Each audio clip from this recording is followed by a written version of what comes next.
going to talk a little bit about the behaviorist theory of second language acquisition. And first, in order to understand this theory, we have to take a little detour and check out the underlying theory, which originally didn't have much to do with language at all.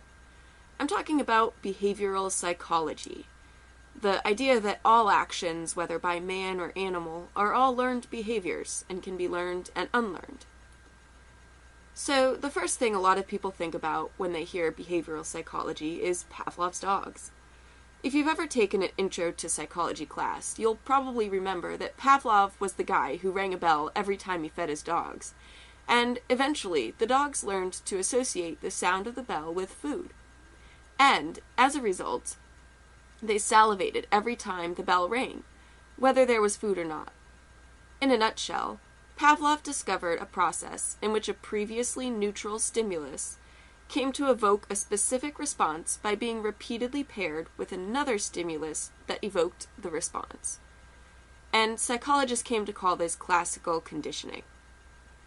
So psychologists eventually expanded on Pavlov's findings, and the result was a new type of conditioning called operant conditioning, a theory that's usually attributed to an American psychologist named Skinner. If a reward or reinforcement follows the response to a stimulus, then the response becomes more likely in the future. Makes sense, right? So, what does all this have to do with second language acquisition? Well, in the 50s and 60s, it became popular to apply behavioral psychology to all types of learning, including language learning. Two psychologists most known for applying behavioral psychology to learning, and especially language learning, are Watson and the already mentioned Skinner. This application of behavioral psychology to language learning eventually led to the behaviorist theory of second language acquisition. So, what exactly is the behaviorist theory of SLA, or second language acquisition? Well, take a look. The foreign language behavior learner is the organism whose behavior is being conditioned. The behavior is verbal behavior. The stimulus is what is taught or presented of the foreign language. The response is then the learner's reaction to the stimulus. And the reinforcement is the approval and praise of the teacher and fellow students, as well as self-satisfaction.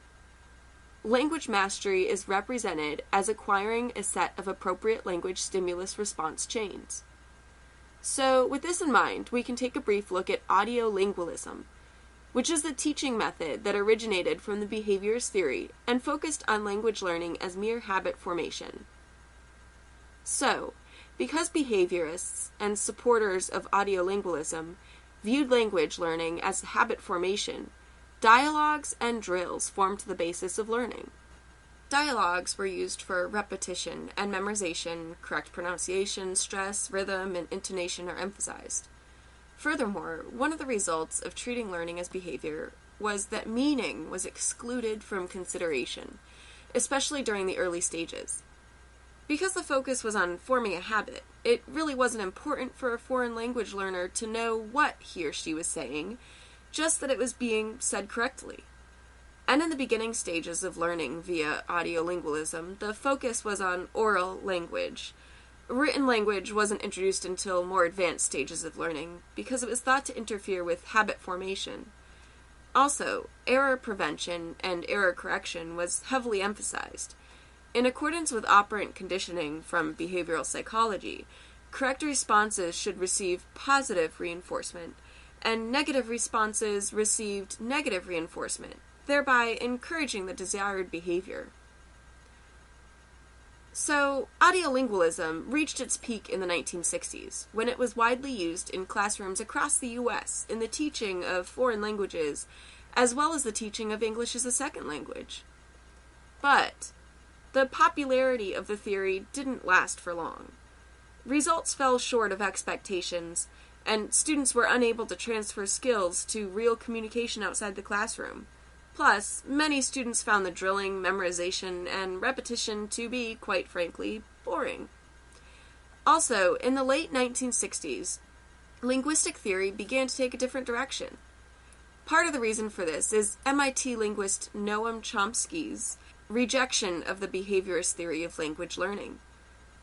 Language is not a habit structure, Chomsky said, ordinary linguistic behavior characteristically involves innovation, formation of new sentences and patterns in accordance with rules of great abstractness and intricacy. Chomsky argued that much of human language use is not imitated behavior. Instead, it's created from underlying knowledge of abstract rules. Even though the use of audiolingualism has declined drastically since the 60s, the basic premise of the behaviorist theory continues to influence many teachers' thinking about how a second language is learned. In fact, even if you didn't go to school back in the 50s and 60s, you can probably still remember some teaching strategies that your classroom teacher might have used, like dialogue, repetition, and drilling, that can be traced back to the behaviorist theory. So, in conclusion, language learning for the behaviorists is a matter of conditioning by means of imitation, reinforcement, and habit forming.